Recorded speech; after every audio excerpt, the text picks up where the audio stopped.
It was a gray Thursday morning when the certified letter arrived, stamped and official, sitting in the brass mailbox that had been in my family for decades.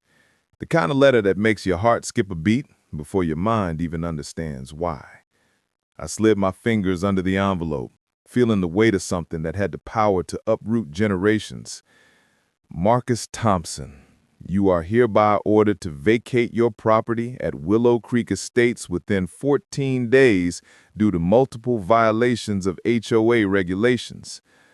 I dropped the letter on the counter and read it twice, then laughed quietly. The irony wasn't lost on me. They didn't know I was a JAG officer. They didn't know how to fight someone who had spent years mastering the law, military discipline, and strategy. I looked around my grandfather's home, built in 1961. It had survived storms, family reunions, and decades of change in the neighborhood. The oak tree in the front yard still stretched proudly toward the sky. Inside, the wooden floors gleamed from years of careful care. And the workshop was a cathedral of memories. Grandpa had spent countless hours teaching kids carpentry, helping anyone who needed a hand, showing me that a home was more than four walls. It was legacy. A knock on the door interrupted my thoughts. I opened it to see the HOA president, Eleanor Carrington, standing there with a clipboard like she owned the world. Her eyes flicked over me, sizing me up before landing on the envelope in my hand. "You have 14 days, Mr. Thompson," voice sharp, measured but with an edge that betrayed her excitement at someone she assumed would crumble. "Failure to comply will result in immediate eviction, fines, and legal action. Your grandfather's workshop is a violation. The heritage oak is problematic. You are out of compliance on 10 counts." I tilted my head, keeping my voice calm, almost casual. "Really? All 10? I asked, trying to sound more curious than defensive. "I must have missed a memo when you started enforcing laws from the 1960s. Her lips tightened. "You'll see. The board has its standards. Our community is evolving." Her words, innocent as they seemed, sent a chill down my spine. Evolving. That's what they called it when they wanted to erase history, to replace decades of lived memory with conformity and money. I closed the door and walked to the workshop. Dust hung in the air like a frozen memory. Grandpa's tools were neatly arranged, wood shavings on the floor, just as he had left them. I ran my hands over the old workbench and thought back to every lesson he had taught me. "Intelligence wins wars," he had said. "Power is easy. It's planning and strategy that matter." And I had been planning, quietly, for 3 years. 3 years since I returned from my second tour. 3 years since I realized the HOA wasn't just annoying. They were systematically pushing out anyone who didn't fit their new vision of perfection. I had scanned every document, mapped every irregular fine, photographed every violation notice, and dug through old property deeds. There was something they hadn't accounted for. The original Willow Creek covenants, drafted before the HOA even existed, protecting properties like mine. I opened a hidden drawer in the workshop, revealing a manila folder labeled in my grandfather's careful handwriting, "For emergencies." Inside were deeds, covenants, photographs, letters, and maps, all proof that our home had rights the HOA couldn't touch. But as I organized the folder, my phone buzzed with an unknown number. I answered cautiously. "Marcus Thompson," someone said, low, urgent. "They're watching you. Not just Eleanor, the whole board. Someone inside is feeding them information. You need to be careful. Don't trust anyone in that meeting next week." The line went dead. I sank into a chair, heart racing. This was bigger than I thought. Not just a fight for my home. This was a game, and someone had already thrown the first move. Over the next few days, small things started to happen. Lights flickered in the workshop at night. I found a tiny camera lens hidden among the flower bushes. A neighbor I trusted stopped returning calls. And yet every violation notice and fine seemed to escalate, almost as if they knew I was preparing for battle. But I had a secret weapon. My training as a JAG officer meant I knew how to turn evidence into strategy, observation into leverage, and most importantly, I had patience. The same patience Grandpa had shown while carving each piece of wood in this very home. The day of the HOA board meeting arrived. I wore my suit, not to intimidate, but because this was a courtroom without judges yet, and appearances mattered. Eleanor greeted me with a smirk as if she had already won. Other board members shuffled papers nervously, unaware that the man sitting before them had anticipated every one of their moves. When the microphone passed to me, I opened the folder. "Ladies and gentlemen," I began, voice calm, yet carrying the weight of generations. "You may think this is about grass height, workshop aesthetics, or the fallen leaves of a tree. But what this really is an attempt to erase history, to rewrite a legacy for profit and conformity. And I have the proof that your actions are not just illegal, they are discriminatory." Eyes widened, whispering began. Eleanor's smirk faltered. I had them exactly where I wanted them. But the final twist was yet to come.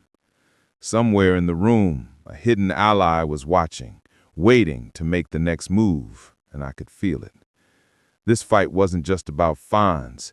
It was about exposing a corruption much deeper than anyone realized. So, the first part ends here, with Marcus poised on the brink of exposing the HOA, tension high, mystery thick, and the stage set for the courtroom and deeper conspiracies to come. The room smelled faintly of polished wood and anxiety as I stepped into the HOA boardroom. Eleanor Carrington sat at the head of the table, clipboard in hand, her eyes sharp like a predator who scents the hunt slipping away. Other board members shuffled nervously, papers rustling, avoiding eye contact. I knew that subtle fear, the kind that comes from realizing they'd underestimated someone. I placed the manila folder carefully on the table and opened it. "Let's begin," I said, calm, measured. Every eye was on me. Eleanor's smirk was now a twitch. "Mr. Thompson," she said, attempting authority, "are you here to negotiate payment for your, violations?" "No," I replied smoothly. "I'm here to discuss the facts you've been trying to hide for years."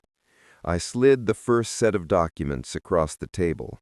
Original deeds, pre-HOA covenants, and handwritten notes from my grandfather detailing his rights to maintain the workshop and property in perpetuity. I watched his fingers tremble, papers shuffled frantically. "You're bluffing," she hissed under her breath, though her voice carried just enough to betray panic. "Am I?" I countered. "Let's review the timeline." I laid out the meticulous record I had kept over 3 years, photographs of fines, violation notices measured to the millimeter, emails requesting removal of the workshop, complaints about leaves from the oak tree, and complaints selectively targeting pre-HOA properties owned by minorities. Murmurs rippled through the room. One older board member, Thomas Reed, shifted uneasily. His eyes met mine for a fraction of a second, a silent apology, or perhaps a warning. I wasn't sure which. Then came the message from my unknown ally. I had printed it and placed it strategically in the folder. It was a forwarded email from David, an insider board member. "These actions are discriminatory. Eleanor is targeting specific homeowners to increase property values for new residents. Evidence attached." Gasps echoed. Eleanor slammed her fist on the table. That's private correspondence." "It's evidence," I said firmly, "and it proves intent. Intent to discriminate. Intent to harass. Intent to violate legally binding covenants." One by one, board members began flipping through the documents. Thomas muttered under his breath, "She went too far." Eleanor's phone buzzed, and she answered, whispering angrily. I couldn't hear the other end, but her face paled. Whatever was said, it was enough to make her abruptly hang up. She turned toward me, lips quivering. "You don't know what you're getting into." "I think I do," I replied, voice steady. "You see, I've already contacted my attorney, Sarah Chen, and we've filed a countersuit, not only for the fines and liens you imposed, but for discrimination and breach of covenant. The case is set for court next week. Everything here is already on record." Panic started to replace her composure. Her gaze flicked around the room, desperate, and that's when the real twist hit. A local reporter had arrived unannounced. She had been tipped off by someone on the board and was live streaming the meeting to the community. Within minutes, neighbors were watching as the HOA president was publicly confronted with her own violations and deceit. Eleanor lunged for the folder, but I had anticipated that. My hands rested lightly on it, not out of fear, but out of calculated control. "You see, Eleanor," I said, lowering my voice so only she could hear, "I've spent 3 years preparing for this. Every action, every violation, every complaint you filed has been documented. And every step I take from here, legally or publicly, is backed by evidence that will ruin any claim you make against me." A tremor of fear crossed her face. The room was silent except for the faint hum of the reporter's live stream. Even the other board members were frozen. Then, quietly, David, once hesitant, now emboldened, stood up. "I can't stay silent anymore. I've reviewed everything. Eleanor has deliberately targeted certain homeowners. I have emails proving this. I want my name on the record that these actions are unethical and illegal." The room froze. Eleanor's jaw dropped. She realized that betrayal was coming from within, and her control was slipping faster than she could grasp. That night, I returned to my grandfather's workshop, still humming with memories and the smell of sawdust. Outside, the heritage oak swayed in the evening breeze. I knew the courtroom battle would be next, but tonight I felt a rare calm. The first trap had been set. The board had fallen into it. The mysterious ally, David, was now on my side. The reporter's live stream had already stirred neighbors, and somewhere I sensed Eleanor was plotting one final desperate move. As I reviewed the folder one last time before locking it, my phone buzzed again. Another unknown number. I hesitated, then answered. "Marcus," a distorted voice whispered. "They're bigger than you think. Not just the HOA. They've been planning this for years. Someone high up in the community will try to silence you. Watch your back." The line went dead. I leaned back in the chair, heart racing. This fight was far from over. The HOA might have thought they were dealing with just a homeowner, but they hadn't counted on a JAG officer who knew how to play the game inside and out. And for the first time I realized that this was no longer just about fines or workshops. This was about exposing corruption, protecting my grandfather's legacy, and standing up to a power that had quietly been growing unchecked in the shadows. The storm was coming, and I was ready. The courthouse was packed. Neighbors lined the walls, murmuring quietly, some with curiosity, others with barely concealed anger toward the HOA. Cameras from the local news crew blinked in the fluorescent light, capturing every subtle movement. I adjusted my tie, feeling the weight of generations on my shoulders. Grandpa's workshop, the oak tree, every memory, they were all on trial in a sense. Eleanor Carrington arrived with her lawyer, carrying the same smug confidence she had wielded for years. Her eyes scanned the room and landed on me. There was a flicker of fear, small, almost imperceptible, but it was there. She knew she was cornered. Judge Reynolds entered, commanding silence. The gavel hit. The trial began. Eleanor's lawyer opened aggressively, outlining every violation Marcus supposedly committed: grass height measured to the millimeter, commercial use of the workshop, leaves falling from the heritage oak. He painted Marcus as a stubborn, reckless homeowner who refused to maintain community standards, threatening property values. Then Sarah Chen rose. She exuded calm authority, a sharp contrast to the frantic tone Eleanor's lawyer used. "Your Honor," she began, "what has been presented as minor infractions is in reality a deliberate campaign of harassment targeting pre-HOA homeowners, most of whom are minorities. Mr. Thompson's property predates the HOA by decades. He is legally protected by original covenants that grant him rights to maintain workshops, engage in agricultural use, and preserve heritage structures. The board knowingly violated these protections while attempting to force a sale for their own profit." She began presenting the evidence: the deeds, emails from Eleanor discussing which properties to pressure, and the pattern of selective harassment. One email stood out: "They need to understand this isn't their neighborhood anymore. Make them leave." The courtroom gasped as the judge read the line aloud. Eleanor's composure crumbled. Her face turned red, her lips trembling. She expected a quiet, compliant victim, not a JAG-trained strategist with evidence stacked like a fortress. Then came the twist that no one saw coming. David, the insider board member, took the stand. He revealed additional documents he had secretly copied, showing that the HOA had been coordinating with local developers to devalue longtime homeowners' properties, essentially creating a predatory land grab. Every violation notice, every fine, it had been planned. The judge's eyes narrowed. This is beyond minor infractions. This is systematic misconduct with discriminatory intent and financial motivation. I took the stand next, not as a lawyer, but as a grandson, a citizen, a defender of legacy. I said, "My grandfather built this home when people like us weren't allowed in neighborhoods like this.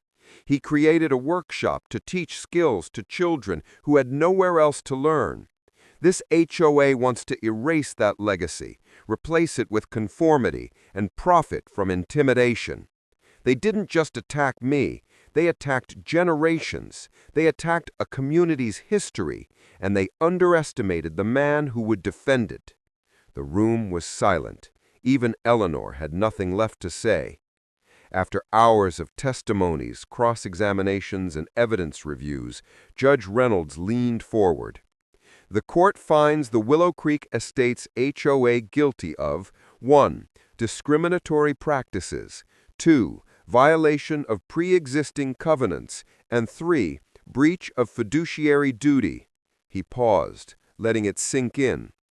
"All fines and liens imposed on pre-HOA properties are hereby nullified. The HOA is ordered to pay $200,000 in damages to Mr. Thompson and affected homeowners. Board President Eleanor Carrington is permanently barred from serving in any HOA capacity. Any attempt to circumvent this order will be treated as contempt of court." Eleanor gasped. "You can't do this. This is ridiculous." "You tried to weaponize bureaucracy against lawful homeowners," the judge replied coldly. "That is the only destruction I see here." The courtroom erupted. Cameras flashed. Neighbors cheered quietly, some hugging, others wiping tears. 6 months later, Willow Creek Estates had a new board, one that included longtime residents. Eleanor's house bore a for sale sign. She couldn't remain after her public humiliation. The workshop stood untouched, alive with the sound of chisels and hammers, as I resumed Grandpa's tradition of teaching carpentry to local kids. David, now board president, implemented bylaws explicitly protecting pre-HOA properties, preventing future harassment. He pulled me aside one afternoon over coffee. "We learned an expensive lesson," he said. "Community value isn't conformity, it's character." I still keep the certified letter Eleanor delivered framed in my office, next to Grandpa's photograph. Some days I stare at it and wonder if she ever understood what real power is. The heritage oak still drops leaves onto the sidewalk. The workshop still hums with activity. Every child who learns to use those tools carries forward a legacy no HOA can erase. And sometimes, when the wind whistles through the workshop, I imagine Grandpa smiling, whispering, "Power serves, it does not rule." I finally understand. Eleanor learned that lesson too late. Every neighborhood has its secrets, and every Karen leaves her mark. If you love true HOA stories like this, make sure to watch more on our channel, and don't forget to subscribe for more real-life neighborhood drama. Thank you.